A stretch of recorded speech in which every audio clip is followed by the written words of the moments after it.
escuchan bien? ¿Sí se escucha? Sí, Sí, muy bien. Muchas gracias.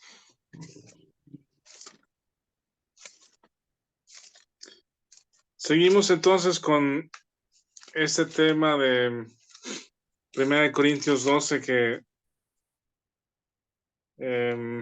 lleva como título aquí en algunas Biblias los dones espirituales, pero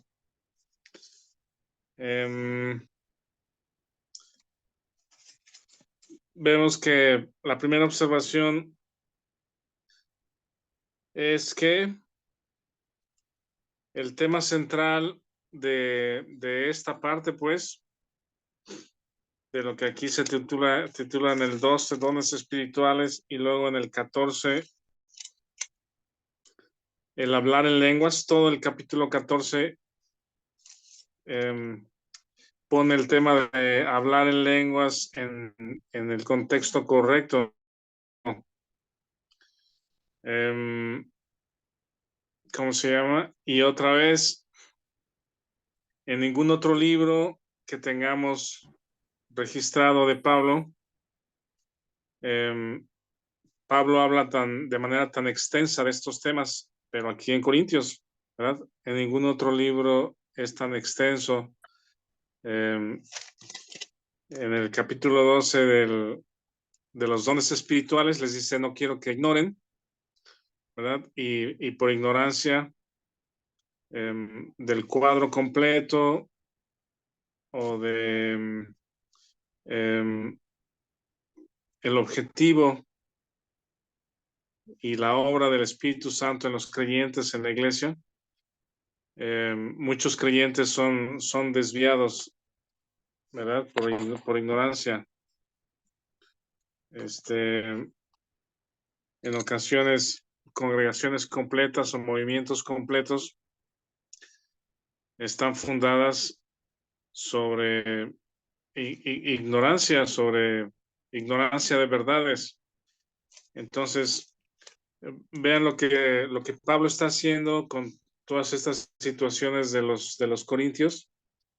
El tema central para hablar de las lenguas es que es una obra de Dios primero, ¿sí? O no solo de las lenguas, sino de los dones espirituales.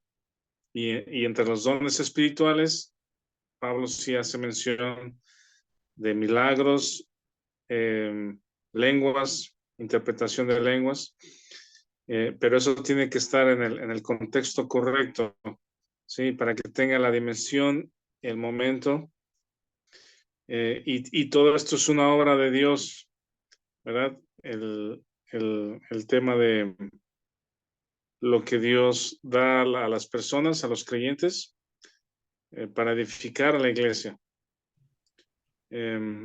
Y lo que Pablo está haciendo es llevarlos al meollo del asunto, pues, y creo que son dos cosas en una, que ahorita vamos a ver en el capítulo 12, y es que la iglesia es un cuerpo, ¿sí? Son diferentes miembros, diversos, con diferentes contextos, con diferentes momentos en sus vidas, antecedentes o sí, con contextos. Pero una vez en Cristo, somos miembros los unos de los otros y somos un cuerpo, ¿verdad? Y Pablo habla extensamente de esto aquí y un poco también en Romanos. Y la segunda cosa que está involucrada en el mismo tema, que es el cuerpo, es el amor, en el capítulo 13. Y comentábamos que también no es súper extenso, ¿verdad? El tema del amor, pero sí es donde describe con un poco más claridad o con más palabras algo que evidentemente les faltaba a los corintios, ¿verdad? No se veía el Espíritu Santo en la vida de los corintios de este calibre o de esta manera, amándose unos a otros y sabiéndose como un cuerpo y la cabeza del cuerpo siendo Cristo. Entonces, Ese es el centro de estos 3 capítulos, ¿sí? Lo repito entonces. En el capítulo 12 habla de dones espirituales, pero no está desconectado del capítulo 13, donde habla extensamente o más extensamente del amor. Y el amor es superior a todo esto. Y luego el 14, Pablo se va más concretamente al tema del hablar en lenguas y lo pone en el contexto correcto. Cuando lleguemos ahí se van a dar cuenta de las limitaciones o el acotamiento que Pablo hace acerca del tema del hablar en lenguas, ¿verdad? ¿Hasta aquí tiene alguna pregunta, alguna duda? 12, 13 y 14 están conectados y centra la enseñanza en un cuerpo y la preeminencia del amor, que es ¿cómo se llama? El camino mejor, dice, es un camino más excelente, es el amor en medio del cuerpo. ¿Alguien quiere comentar algo mientras empezamos? Todo bien. Entonces, me gustaría también, cuando hablamos acerca de los dones espirituales, recordar que las 3 personas de la Trinidad, ¿verdad? Están involucradas en la obra en medio de la iglesia. La edificación del cuerpo, la edificación de la iglesia, no es solamente de una persona, ¿verdad? Es decir, está presente Dios el Padre, Dios el Hijo y Dios el Espíritu Santo. Cada uno tiene funciones, ¿verdad? O responsabilidades, creo, en todo este proceso, pero así como son 3, es un solo Dios, ¿verdad? Y tenemos que entender o recordar que el Espíritu Santo no es una fuerza, no es un poder, sino es una persona. Cuando estudiamos el libro de Hechos, recordarán que es la persona más relevante posiblemente del libro de Hechos, destaca el Espíritu Santo, porque vemos como el Espíritu Santo está en control y está manifestándose o está impulsando a la iglesia, a los creyentes, primero en Jerusalén y después la expansión del Evangelio. Y lo que hemos comentado en muchas ocasiones, que el Espíritu Santo, si bien es como la persona que impulsa a la iglesia en cada persona, cada individuo, es discreto. El Espíritu Santo es humilde y discreto. Y el Espíritu Santo permite o en ese impulso de los creyentes, lo que exalta es a Jesucristo como Señor. Es la predicación del Evangelio y el centro del Evangelio es Jesucristo. Entonces, cuando el Espíritu Santo es la persona que habla, que dirige, que detiene, que impulsa en el libro de Hechos, no atrae la atención hacia él mismo, ¿sí? Sino es discreto, sí, puede pasar un poco desapercibido. Digo, sí es evidente que el Espíritu Santo está presente, está impulsando, está hablando, pero es discreto, ¿verdad? Y la atención la pone en Jesucristo como el Señor, para que todos miremos a Él. Entonces, esa obra de Dios en 3 personas, aquí la estamos viendo en el capítulo 12. Y el Espíritu Santo es una persona, no es un poder ni es una fuerza. Entonces partimos de ahí y recordamos entonces que en este capítulo 12, versículo 4, 5 y 6, 4, 5 y 6, habíamos señalado o ahí observamos las 3 palabras clave. ¿Se acuerdan cuáles eran esas 3 palabras clave en estos versículos? 4, 5 y 6, ¿alguien se acuerda? ¿Lo anotaron ahí? Dones, ministerios y operaciones, Rafa. Sí, exactamente. Dones, ministerios y operaciones. ¿Y a qué persona de la Trinidad está relacionado los dones? Ahí lo menciona, ¿alguien lo recuerda? Al Espíritu. Al Espíritu. Ajá. Entonces dice que el Espíritu los da como Él quiere, a cada uno como Él quiere. Recuerden todo el contexto también de esto, que cuando nacemos de nuevo, nacemos espiritualmente. El Espíritu Santo viene a morar al creyente. Es un sello, es una persona, y Él reproduce la vida de Cristo en nosotros,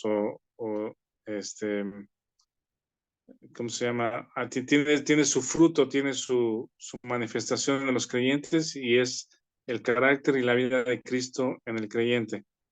Entonces, parte de esa obra es dotarnos o capacitarnos para edificación de la iglesia. Entonces, los dones o la palabra carisma es dado por el Espíritu, ¿verdad? Y luego la segunda palabra, que es ministerios, ¿con qué persona de la Trinidad está ligada o relacionada?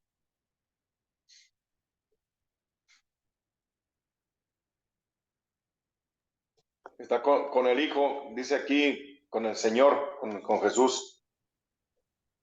Exacto, Jesucristo es el Señor, y eso nos indica entonces el contexto de la iglesia. Jesucristo es la cabeza de la iglesia, ¿verdad?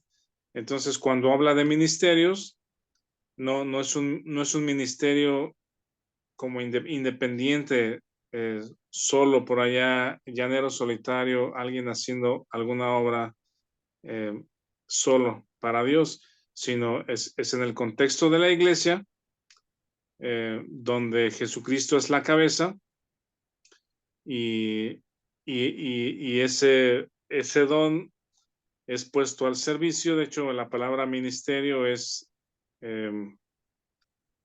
la misma palabra que servicio, ser un diácono, ser un servidor.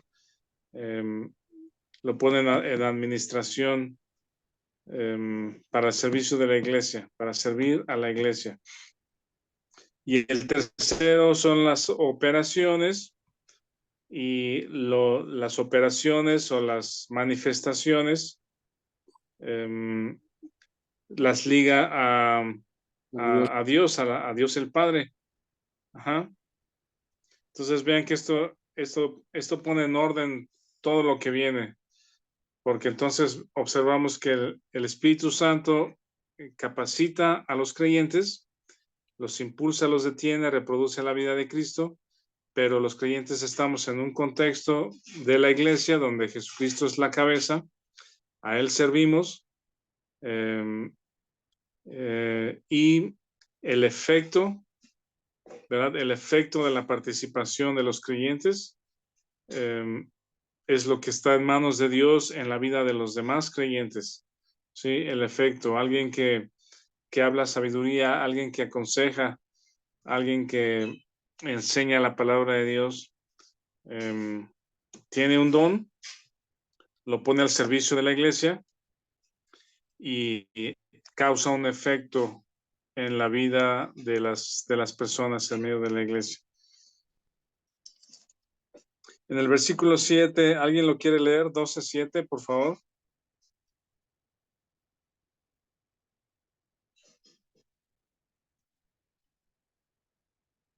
Lo leo. Dice, pero a cada uno le es dada la manifestación del Espíritu para provecho. Gracias, Alan. ¿Para provecho de quién? De la iglesia. ¿De la iglesia? De- Rafa, por ejemplo, en Biblia de las Américas dice para el bien común, en esta traducción. Yo quiero pensar que el enfoque es hacia el cuerpo, ¿no? Hacia la iglesia en general. O no sé si el contexto también abarque incluso más allá de la iglesia. También pudiera ser, ¿no? Yo creo que sí.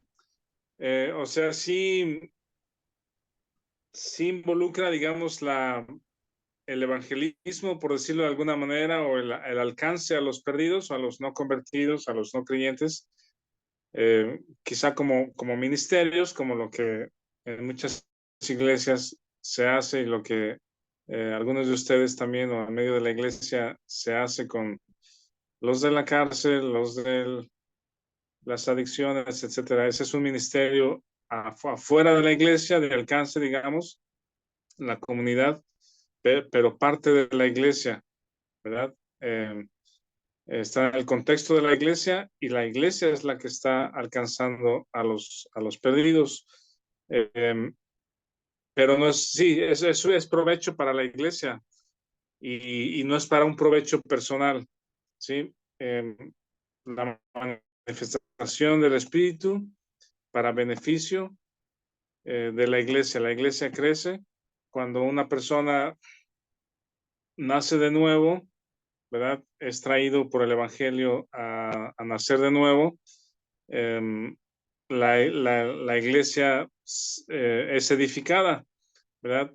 Hay una persona nueva o una familia nueva que se convirtió y Dios pone en la iglesia a los que Él quiere, cuando Él quiere, para edificación de la iglesia. La iglesia se beneficia de nuevos creyentes que pueden crecer, que pueden aportar, que Dios les usa también en medio de la iglesia. Y a partir del versículo 8, pudiéramos enlistar estas manifestaciones, ¿sí? Dice, por ejemplo, en el versículo 8, porque a este es dada por el Espíritu, y ahí viene el número 1, palabra de sabiduría. Número 2, palabra de ciencia, según el mismo Espíritu. Número 3, a otro fe, por el mismo Espíritu. A otro dones de sanidades. Número 4, por el mismo Espíritu. A otro el hacer milagros. 5. A otro profecía. 6. A otro discernimiento de espíritu. 7. A otro diversos géneros de lenguas. 8. Y a otro interpretación de lenguas. 9. ¿Sí? ¿Por qué difiere o en qué es diferente esta lista de 9 dones o 9 manifestaciones del de Romanos 12? ¿Se acuerdan que en Romanos 12 vimos una lista de 7 dones contra esta de 9? ¿Alguien tiene alguna observación o comentario?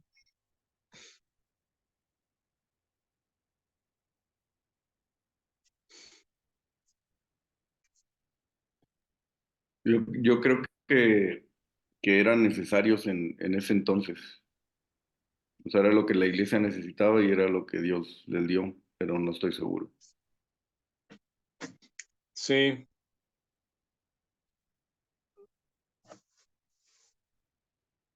¿Alguien más? ¿Algún comentario, observación? Rafa. Sí, Víctor. Dando un poquito de seguimiento a lo que ahorita se comentó, no sé, pudiera ser que en el contexto de la carta escrita por Pablo, el enfoque a cada una al contexto de cada una de las iglesias es quizás lo que estaba él enseñando, ¿no? Seguramente en la iglesia de Roma pues había una problemática y una necesidad de enseñanza. O sea, no quiere decir que sean unos diferentes a otros, finalmente se complementan, pero sí creo que el enfoque va de acuerdo al contexto de las necesidades de cada iglesia. que ahí, bueno, habría que ver la aplicación también para cada uno de nosotros, incluso en los tiempos actuales, ¿verdad? Porque, por ejemplo, el tema de las lenguas, que en aquel tiempo pues era un don que se había delegado, que es algo como otras cosas, ¿no? Que de repente causan ciertas controversias, pero creo yo que el enfoque va enfocado a la necesidad de cada iglesia, ¿no? Por eso pueden ser diferentes los que se mencionan en cada una de las cartas, en las 3 cartas que se mencionan.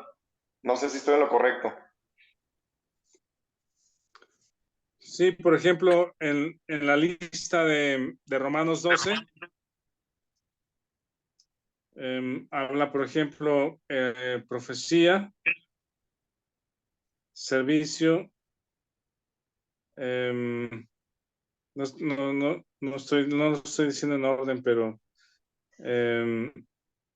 presidir, dar, misericordia, enseñar, 1, 2, 3, 4, 5, 6, y me falta uno, profecía, servicio, Exhortación y repartición, ¿no? Y también exhortar, presidir. Ah, ya lo sí, mencionaste, eso. Exhortarse. sí, repartir y dar. El único, digamos, que se repite en las 2 listas es profecía. ¿Sí? Voy a mencionarlos así como en listados. En Corintios dice sabiduría, ciencia, fe, sanidades, milagros, profecía, discernimiento de espíritus, lenguas, interpretación de lenguas. Y en Romanos dice profecía, servicio, presidir, dar o repartir, misericordia, enseñar y exhortar. Y el contexto de las 2 iglesias es completamente diferente o es diferente, pues la iglesia de Corinto tiene muchos problemas derivados de la carne. Si es una iglesia de niños espirituales dominados por la carne con problemas diversos de inmoralidad, divisiones, disensiones, algunas diferencias entre los creyentes, etcétera, ¿no? Y Éfeso es una iglesia más madura o madura, que no vemos notas de exhortación al nivel o del tipo de Corintios, ¿no? Sino son verdades acerca de la posición en Cristo y la manifestación de la vida de Cristo en el creyente en el libro de Efesios. Pero si estoy diciendo de Efesios, es que estoy pensando en la otra lista de Efesios también. Y Romanos es contiene el Evangelio, ¿verdad? Es como el despliegue de las verdades del Evangelio, tanto para justificación como para crecimiento después. Y en medio de las verdades de crecimiento está también el contexto de la iglesia, los dones espirituales, y menciona estos 7. Entonces, la diferencia puede radicar en que los 7 dones de Romanos, los 7 dones de Romanos 12, alguien le puso el nombre de motivacionales. No sé si es la palabra correcta, pero es como que el don básico, digamos, el don que está ligado por el Espíritu Santo a las características de esa persona también, la forma en que Dios lo usa, y de ahí partimos para diferentes manifestaciones. En el versículo 7 que leyó Alan, dice, pero a cada uno le es dada la manifestación del Espíritu. Entonces creo que ahí radica la diferencia entre las 2 listas, ¿verdad? Una es como la la fuente o el don básico, y otra es la manifestación. ¿Cómo es que se observa para beneficio de otros creyentes? Entonces, alguien puede tener, por ejemplo, el don de exhortación, ¿verdad? El don de exhortación, que la palabra exhortación o ese concepto del don de exhortación es una persona que es un consejero o consejera que anima a los creyentes en situaciones prácticas, no solamente teóricas, doctrinales, pero también en la parte práctica, en temas de matrimonio, de familia, de hijos, problemas financieros, cosas que son prácticas en la vida, usando las escrituras y con sabiduría, ¿verdad? Una persona que exhorta o que aconseja o que alienta a los creyentes, puede tener la manifestación del Espíritu con palabra de sabiduría, ¿sí? Ver las cosas desde el punto de vista de Dios, entender lo que Dios está haciendo, y pone algunas cosas en su lugar y nos hace ver cosas que no estábamos viendo en medio de esa situación.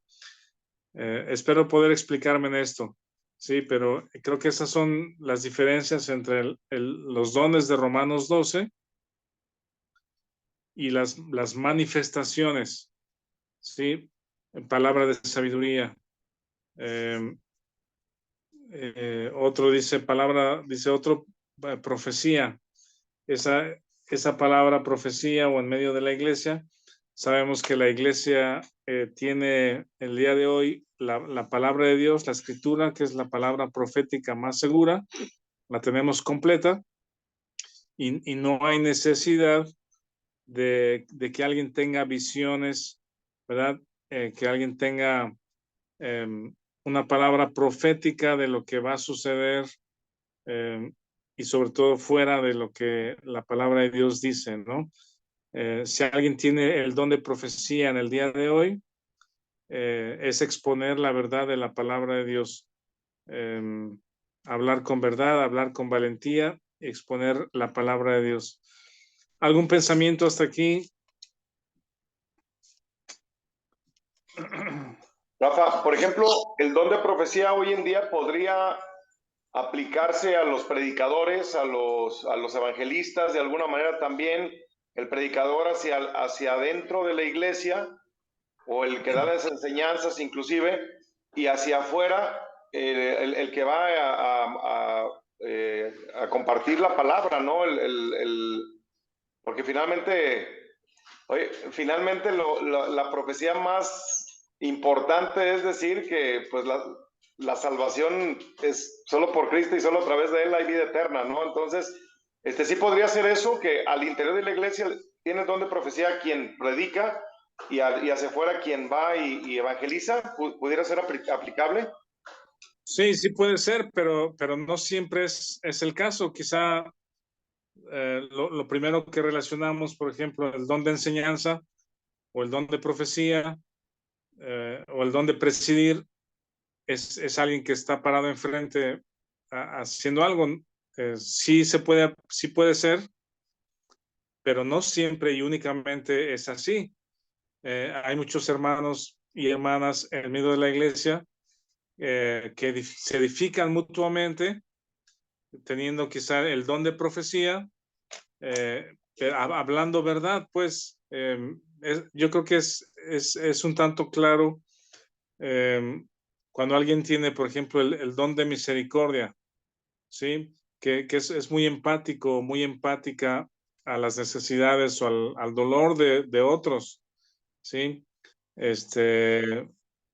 Y se alegra con los que se alegran, llora con los que lloran, y una palabra profética puede venir de un hermano en Cristo que te dice algo, que te expresa una verdad. Yo creo que el que tiene una profecía es una persona que te dice las cosas como son, ¿sí? No va con muchos rodeos, a veces parece un poco duro o dura, directo, te suelta así y el asunto y te das cuenta que a veces puede ser un poquito ofensivo o falto de amor, pero cuando reflexionas te das cuenta que es correcto, es la verdad, lo que está diciendo es la verdad y Dios pone a esas personas en nuestras vidas. Y sí, o sea, es una congregación de 50, 100, 200 personas, hay muchas personas que van a tener el don de profecía, muchas personas que tendrán el don de misericordia. Entonces no podemos reducirlo al grupo directivo o pastoral o de ancianos, digamos. Martín, ¿quieres comentar algo? Adelante, por favor. Sí, gracias, pastor. Referente a lo que comentaba el hermano Vic de el don de evangelista o el don de profecía. Dice la palabra de Dios que el don de profecía es para el interior de la iglesia, para los hermanos, para los salvos. Y dice en 1 Corintios 14 que es para edificar, exhortar y consolar. El don de evangelista es para los que están afuera de la iglesia, que no tienen a Cristo, los que están perdidos y son almas que están sin un pastor, ¿verdad? Como el Señor lo dice en Juan capítulo 6. Es importante discernir esas dos cosas, porque ahí es donde entra la diversidad de operaciones y ministerios y los dones dados por un mismo espíritu. Pero hablando un poquito del don de profecía que el Señor nos enseña en su palabra, dice que el testimonio de Jesús es el espíritu de la profecía. Entonces, este tipo de hermanos o hermanas siempre va a hablar conforme a la palabra de Dios y no fuera de lo que dice la palabra de Dios. Y nunca va a ser Sí. un autoproclamado profeta como los falsos que hay hoy en día, ni se va a estar autoexaltando a sí mismo. De hecho, son muy solitarios. Esto está en Apocalipsis 19:10. Dice, yo me postré a sus pies para adorarle y él me dijo, mira, no lo hagas, yo soy consiervo tuyo y de tus hermanos que retienen el testimonio de Jesús. Adora a Dios porque el testimonio de Jesús es el espíritu de la profecía. Ahora vamos a ver qué no es el don de profecía, porque la palabra de Dios nos dice que sí es, pero también nos dice que no es. Isaías 30, versículo 10 al 11. Isaías 30, versículo 10 al 11, que dicen a los videntes, no veáis, y a los profetas, no os profeticéis lo recto, decidnos cosas halagueñas, profetizad mentiras, dejad el camino, apartaos de la senda, quitad de nuestra presencia al Santo de Israel. Ahí nos dice que no es el don de profecía. Y si vemos esos falsos profetas del tiempo de la gracia que tenemos ahorita, ellos siempre dicen palabras halagueñas, endulzan el oído de los oyentes con mentiras y no hablan conforme a la palabra de Dios. En 1 Corintios 14:1 dice, seguid el amor y procurad los dones espirituales, pero sobre todo que profeticéis, porque ahí había un desorden de lenguas, ¿verdad? Del don de lenguas, que todos andaban hablando en lenguas. Pero en el versículo 3 al 5 dice, pero el que profetiza habla a los hombres para, y ahí vienen las tres cosas, los tres propósitos del don de profecía. Edificación, primer propósito. Exhortación, segundo propósito. Y consolación, tercer propósito. El que habla en lengua extraña, a sí mismo se edifica, pero el que profetiza edifica la iglesia. Por eso decíamos que es un don que es para el interior de la iglesia. Así que Sí. quisiera que todos vosotros hablaseis en lenguas, pero más que profetizáis, porque mayor es el que profetiza que el que habla en lenguas, a no ser que las interprete para que la iglesia reciba edificación. En Oseas 9, versículo 8, vemos, atalaya es Efraín para con mi Dios, el profeta es lazo de cazador en todos sus caminos, odio en la casa de Dios, lo que decía el pastor Rafa. Este tipo de hermanos o hermanas van a hablar la verdad de forma muy directa y pueden llegar a ser aborrecidos aún adentro de la misma iglesia, ya es algo normal. Vean lo que dice Amós 7, versículo 12 al 17. Y Amasías dijo a Amós, vidente, vete, huye a tierra de Judá y come allá tu pan y profetiza allá, y no profeticéis más en Betel, porque es santuario del rey y capital del reino. Entonces respondió Amós y dijo a Amasías, no soy profeta ni soy hijo de profeta. Ahí vemos una característica, no se andan autoproclamando como profetas, sino que soy boyero, o sea, alguien que cuida el ganado. y recojo higos silvestres. Y Jehová me tomó detrás del ganado y me dijo, ve y profetiza a mi pueblo Israel. Ahora pues, oye palabra de Jehová, tú dices, no profeticéis contra Israel, ni hables contra la casa de Isaac. Por tanto, así ha dicho Jehová, tu mujer será ramera en medio de la ciudad, y tus hijos y tus hijas caerán a espada, y tu tierra será repartida por suertes, y tú morirás en tierra inmunda, e Israel será llevado cautivo lejos de su tierra. Vean lo que dice Segunda de Crónicas 24:19. Y les envió profetas para que los volviesen a Jehová, los cuales les amonestaron, mas ellos no los escucharon. Este tipo de hermanas o hermanos, cuando la iglesia se empieza a desviar a una falsa doctrina, el Espíritu Santo los va a utilizar para intervenir y eso a veces no es muy agradable. Gracias, pastor. Sí, correcto.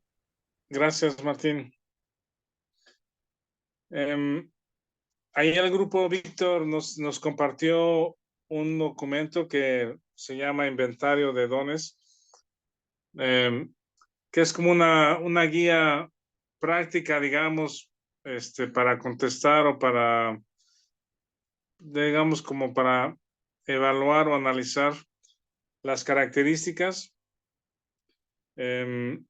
y quizá un poquito ayudarnos a entender qué es lo que Dios está haciendo en nuestras propias vidas, ¿no?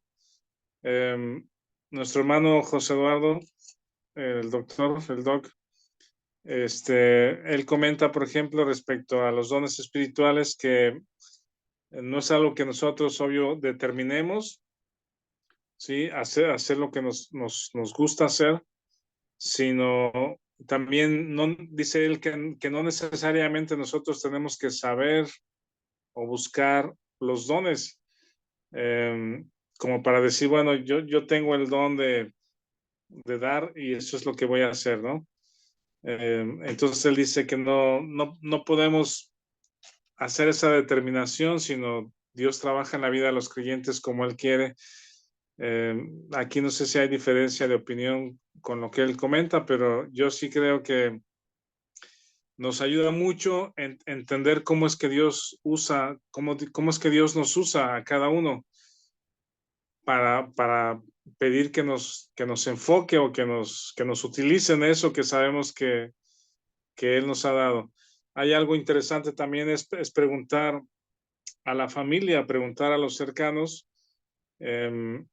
cómo es que Dios nos usa o qué, viendo los 7 dones espirituales de Romanos 12, a lo mejor las personas cercanas nos pueden enfocar un poquito y decirme, mira, yo te he visto, te conozco, y algo que es muy edificante y nos alienta mucho a todos es cuando tú haces esto, ¿sí? O cuando Dios te utiliza de esta manera. Y entonces nos puede ayudar a entender cómo es que Dios nos usa en medio de la iglesia, ¿no? ¿Quieres comentar algo de esto, Vic, del inventario de dones?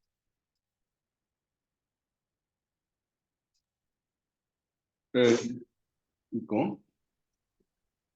No, no, realmente no, Rafa, creo que lo que dices está bien. O sea, yo creo que lo importante es saber que tenemos un don.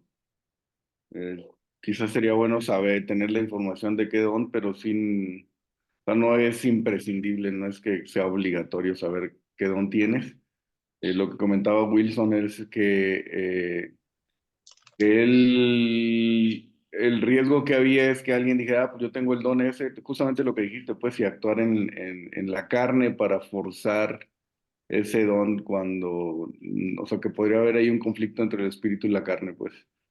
Eh, entonces, pues yo creo que lo importante es saber que cuando una persona cree, es parte de la iglesia y Dios lo capacita para edificar la iglesia nada más, ¿verdad? Entonces, eh, o sea, no, es parte de la edificación del cuerpo, de la operación corporativa, digamos, de operar como cuerpo, ¿no? No nada más somos oreja para ir a oír bingos, punto, ¿no? Así como somos bendecidos los domingos, también podemos bendecir al resto de la iglesia con el don que nos ha sido dado, pues. Sí, y gracias, Vic. Justamente yo creo que lo que el doc se refiere es la dependencia en la obra del Espíritu. De otra manera, podríamos estar quizá como los corintios tratando de hacer algo en el contexto de la carne, y por supuesto que nunca va a ser edificación y va a causar más bien división y ofensas a otros por la exaltación del yo, ¿verdad? La carne siempre va a buscar ser exaltada, tener la preeminencia. Yo creo que ese puede ser uno de los problemas de los corintios, la rivalidad de quién tiene el don mejor, quién hace más cosas, o quién, ¿cómo se llama? ¿Quién es más visto? ¿Quién puede ser más visto con lo que está haciendo, ¿no? Y quizá los dones o el hablar en lenguas, por ejemplo, puede ser muy espectacular de repente, ¿no? Pero bien puede ser una expresión de la carne y el espíritu no tiene nada que ver. ¿Alguien, Miguel, quieres comentar algo o preguntar algo? Adelante. Sí, mira, a mí durante cierto tiempo he estado checando eso de los dones y creo que el don es importante que lo conozcamos porque a fin de cuentas es como la obra de Dios se manifiesta de alguna manera en nosotros, ¿no? Y si no conocemos nuestros dones, pues es más complicado, siento yo, poder tener esa manifestar esa comunión que tenemos con Dios. Es como las personas que no se congregan y no leen, se pueden, el supercristiano, pues el superdotado, el que le dieron ciertas habilidades que hace la diferencia con otros, ¿no? Y creo que ahí es donde estaríamos mal. Sí, ahí mencionas algo interesante también, que la necesidad y el tema que sigue a partir del versículo 12 es un cuerpo, y Dios ha repartido diferentes dones para hacernos ver nuestra necesidad de unos de los otros, ¿sí? No hay alguien que tenga todos los dones o que haga todas las cosas, ¿no? Que tenga los 7 dones de Romanos y que haga todos los dones de Corintios, sino a unos les dio una cosa, a otros les dio otra, y la idea es de que, o el propósito es que sea edificación mutua, es para provecho de la iglesia, y evidentemente eso causa unidad, ¿verdad? Bajo la cabeza que es Cristo, y claramente en Corintios no estaba pasando eso, estaban divididos, separados, cada quien pensando en sí mismo. Bueno, ¿hay algún otro comentario, alguna observación? Si no, para continuar.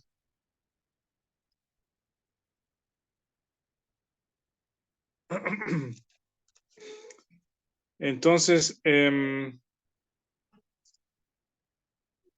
solo quiero mencionar algo respecto a las manifestaciones, o qué es lo que se ve,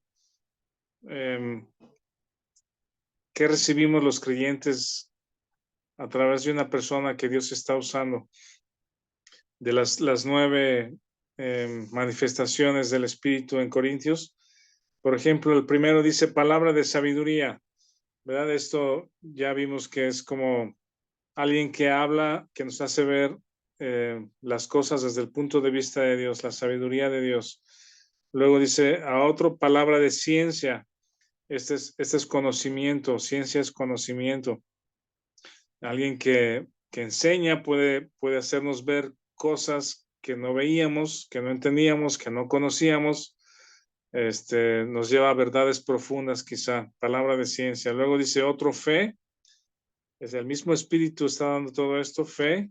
Fe es mencionado justamente en Gálatas como fruto del Espíritu, y nos edifica a ver personas que tienen fe firme, ¿no? En las verdades. Luego dice otros dones de sanidades. Aquí la palabra o la otra traducción de sanidades es curaciones, ¿verdad? Evidentemente puede ser tanto algo físico, ¿verdad? Como algo del alma. No podemos limitarlo, digamos, a sanidades físicas, pero también del alma. Dios restaura nuestras almas, sana los matrimonios, sana las relaciones entre padres e hijos, etcétera. Y sí, no podemos limitar lo que Dios quiere hacer cuando Él lo quiere hacer. Y si está en su plan darle salud espiritual, no digo no salud espiritual, sino quiero decir física, ¿verdad? Algún problema físico que alguien tiene y quiere hacerlo, lo va a hacer, ¿sí? Y puede usar a creyentes orando, no sanando, pues las personas no sanan, pero podemos orar, podemos pedir a Dios que Él sane físicamente a una persona y confiar en lo que Él puede hacer, ¿no? Lo que Él quiera hacer. Pablo mismo tenía un problema de salud en los ojos y Dios le dijo, bástate mi gracia, no te voy a sanar, pues lo vas a tener todavía presente, un aguijón en la carne. Entonces, esto creo que tiene que tener el contexto correcto, la dimensión correcta, ¿verdad? Y luego el otro es el hacer milagros, también cosas extraordinarias que no esperábamos. A otro, profecía, ya vimos que es exponer la verdad de la palabra. A otro, discernimiento de espíritus. Esto no es nada místico ni oculto, sino es justamente una persona que puede percibir cuando alguien es un engañador, es un falso maestro, es un lobo disfrazado de oveja, ¿sí? Hay ocasiones cuando llega un visitante, una pareja, un matrimonio, una familia nueva a la iglesia, y si es una persona que engañador, digamos, que tiene un espíritu perverso, digamos, de hacer daño, de maltratar, de sacar ventaja, y llega a la iglesia a tratar de formar parte de la comunidad, quizá la mayoría le va a dar la bienvenida, bienvenido, que estés bien, aquí estamos para servirte, con buena intención, pero posiblemente hay alguien entre los creyentes que Dios lo use con este discernimiento de espíritu, ¿verdad? Y va a saber que hay algo mal con esa persona. Sí, hay algo mal con esa persona. Y va a percibir que viene a engañar, que viene a destruir, que viene a causar problemas. Y hay forma de tratar este asunto, pues, ¿verdad? Dialogarlo, orar, que Dios proteja a su iglesia de lobos disfrazados de ovejas. Aquí tienen algún comentario, si no seguimos, dice a otros diversos géneros de lenguas y ligado a eso, interpretación de lenguas. Pablo se toma todo el capítulo 14 para poner también en el contexto correcto este tema de las lenguas. En Hechos 2, lo que sucede allí es que estas lenguas son idiomas, claramente no son expresiones que nadie entiende, balbuceos que nadie entiende, sino en Hechos 2, lo que es la primera manifestación del Espíritu de Dios en los cristianos es hablar lenguas que otros conocen, que otros hablan, idiomas que otros hablan, y menciona ahí, creo que son 15 orígenes diferentes que llegaron a Jerusalén y que cada uno escuchaba las maravillas de Dios en su propio idioma. Esa es la primera manifestación de lo que se llama lenguas, pero evidentemente son idiomas. ¿Sí? Entonces, si alguien habla una lengua extraña, algo articulado que no entendemos, bueno, que nos edifiquen y que alguien interprete o traduzca lo que está diciendo. Eso es una de las cosas que Pablo pone en el contexto correcto en el capítulo 14. y ya vamos a llegar ahí después. Pero bueno, esta manifestación de géneros de lenguas y otra interpretación de lenguas o traducción de lenguas, está presente aquí. Si el Espíritu lo quiere hacer, Él lo va a hacer. Sin embargo, en el capítulo 13, en el 8, por ejemplo, dice, el amor nunca deja de ser, pero las profecías se acabarán y cesarán las lenguas y la ciencia acabará. ¿Sí? Algunos creen que el día de hoy no han cesado estas manifestaciones de lenguas en medio de la iglesia, y otros sí creemos que estas manifestaciones ya no son necesarias y han cesado. Ya no son necesarias las lenguas en este sentido. Y si sucede, ¿verdad? Como comentó Martín ahorita, dice Pablo, yo hablo lenguas más que todos ustedes, pero cuando estoy en medio de la iglesia, prefiero hablar pocas palabras en algo que ustedes me entiendan que hablar 1000 palabras que no entiendan. Entonces, Pablo es súper claro en el capítulo 14 acerca de este tema de las lenguas. ¿Alguien tiene alguna pregunta hasta aquí? Se nos está terminando el tiempo. Martín, perdón, Miguel. Sí, mira, antes de que pasáramos a lo de lenguas, yo quería preguntarte cuál es nuestra responsabilidad como creyentes o como iglesia en el tema de los disertamientos del Espíritu. Por si aquí en muchas veces hay reuniones de pastores, ¿no? Y ahí nos encontramos en estas reuniones apóstoles, profetas, ya le decía el hermano Martín, que solo faltan que lleguen los arcángeles, y se toleran unos a otros como que si no pasara absolutamente nada, y yo siento en un malentendida convivencia con relación a algunos temas de la palabra de Dios. Entonces, ¿cuál es mi responsabilidad? Porque también no sé si en la carta a Timoteo o a Tito, Pablo le dice que no entre, que los escuche, ¿no? Pero ¿cuál es nuestra responsabilidad como iglesia cuando alguien está adulterando la palabra? Sí, en el 12:1 leímos, no quiero, hermanos, que ignoréis acerca de los dones espirituales. Y yo creo que de ahí parte de ignorancia de la palabra de Dios, muchas de estas cosas, pues, ¿verdad? El tema de los llamados apóstoles y estas cosas que tú mencionas y nuestra responsabilidad, si hubiese alguna oportunidad o si Dios te da o te ha dado el don de profecía, por ejemplo, de hablar la verdad en amor, pues en la primera oportunidad sería expresarlo, ¿verdad? Yo sé que no es fácil porque puede ser, hasta te pueden expulsar de esa comunidad o de esa comunión, decir, este es un hombre que no cree en lo que creemos, no sé, ¿no? Pero eso le pasó a Esteban, fue rechazado por predicar la verdad. Pablo fue rechazado muchas veces por predicar la verdad. Entonces, si lo que yo creo que yo haría, digamos, no sé si esto es algo personal, pero si yo asistiera o asistiéramos a reuniones donde prevalece ese tipo de ignorancia, ¿verdad? De exaltar al hombre, de no considerar el modelo bíblico de Dios para la iglesia, y no hay oportunidad de expresar la verdad o de hablarla, yo no participaría, pues, ¿sí?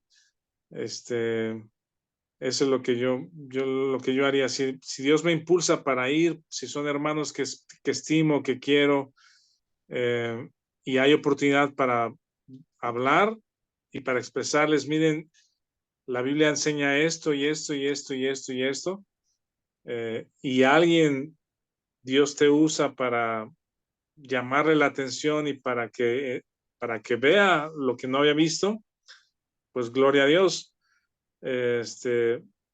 Pero si no quieren escuchar, yo no participaría más, pues, ¿verdad? Pero bueno, Gracias. ¿algún otro comentario o pregunta?